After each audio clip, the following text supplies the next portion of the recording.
Hello, this is Michael Veitch. Welcome to the vodcast for Sunday Arts on ABC TV, the all-Australian arts program for everyone with a love of arts and culture. I hope you find something here to inspire you. There are more vodcasts at abc.net.au/TV/video. Oh, and don't forget to watch Sunday Arts on ABC television every Sunday afternoon at 5 o'clock. We'll see you then.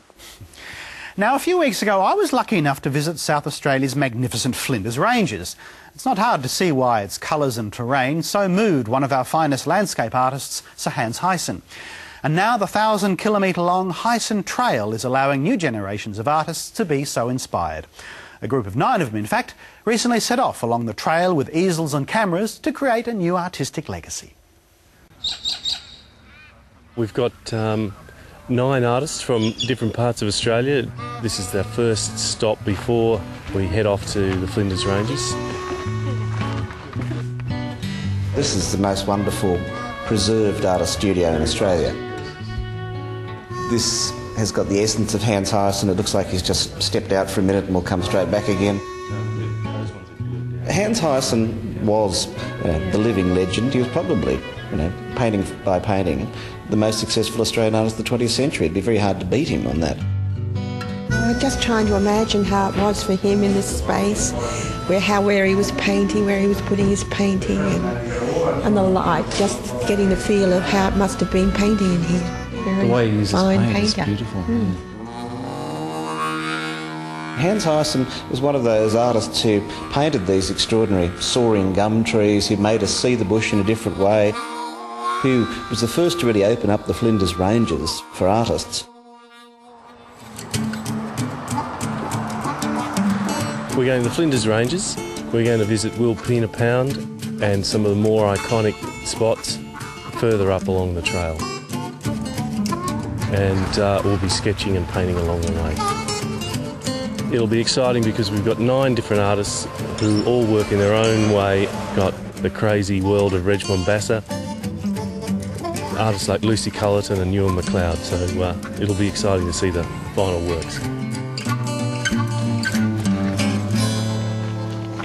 This is our first day after our sort of long trek.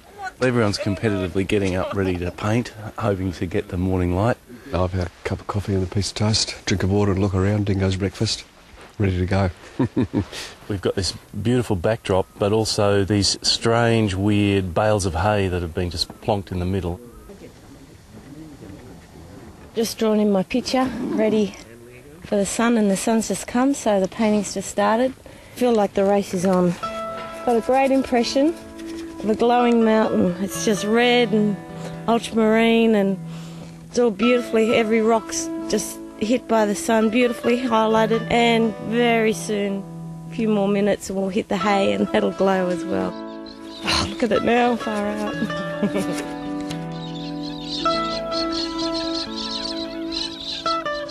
Because I'm from Tasmania, this is just like so different. What you're looking at, you're seeing so many things that potentially can drive an image. It could be the colour, it could be the light, it could be just the sort of physical aspect of the landscape itself, What I think I'm going to do here is just do some sort of immediate recordings, like in the moment, like I am now, with some quick watercolour and gouache, and then photograph, and then when I get back to the studio, sift through all the information and work something up. I like to finish things on the spot if possible, so you don't have to fiddle around afterwards. Nice, those haystacks, nice and buttery and luscious. Big slabs of stringy butter. Charcoal's my very favourite thing, I think, as an art material. Black charcoal and these chalky coloured pencils. They're not lead pencils, which I don't particularly like. These are good because you can smudge them and you can fix them and go over them and get several layers happening. So I never go to the edge of the picture, the edge of the paper. That makes me ill almost to go to the edge. It's just never do it. I've been doing this for years and years and years. To go to the edge, it's not right. It's like falling off the edge of the world or something. It takes time for us, for me, just to walk around and look and feel it and then start. But I'm warming up to starting. Yeah, it takes a little bit of time. I'm just not really sure what I want to get out of it, so I have to have a really good look, and I have to sort of gather some information, and then sort of process that and hopefully come up with something different. And it takes time to figure out. We've got a lot to get through in a short period of time, so it's time to shift camp. We're just going to take a gentle stroll into the middle of the pound, and then those that are keen to climb up, I'm not going to carry this. Wangara Lookout is just another 15 minutes past that, and from there we'll get spectacular views inside the pound.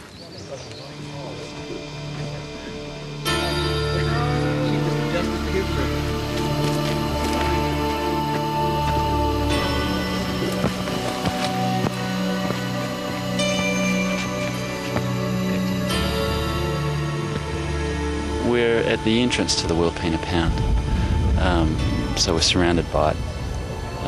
Kind of in a crater, but we're told it's not a crater as a result of any kind of impact. The biggest challenge is it's very, very flat. There's not very much definition, there's no shadows.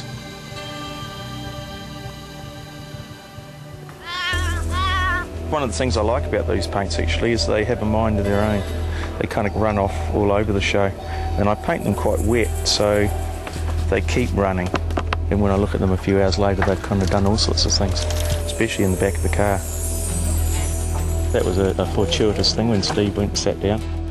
I always like a bit of a human presence. That's a sort of a thing that I do, I think. This is such a vast space around here with my studies. I'm just trying to focus on kind of vantage points that really interest me. I love the detail of the ridges and the harshness of the blue sky against the ridge. So it's sort of a graphic element you can pick out. I'll do a variety of paintings and then choosing the best ones that I think work well, and then make bigger paintings of them. My more recent work's been going deeper into the detail of things. So when I'm confronted with a vista like this, it's just a bit overwhelming. This bush presents lots of interesting tonal and linear sort of options, and it's a bit sort of perverse climbing all this way up and then not dealing with the view.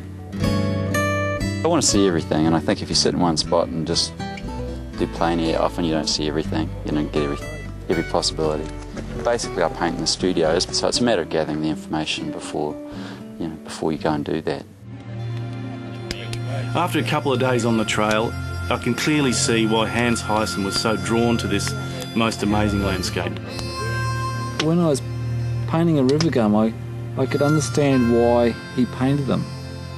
I mean, they're actually quite extraordinary. Don't know why he painted quite so many. I haven't had this much fun since the Boy Scouts.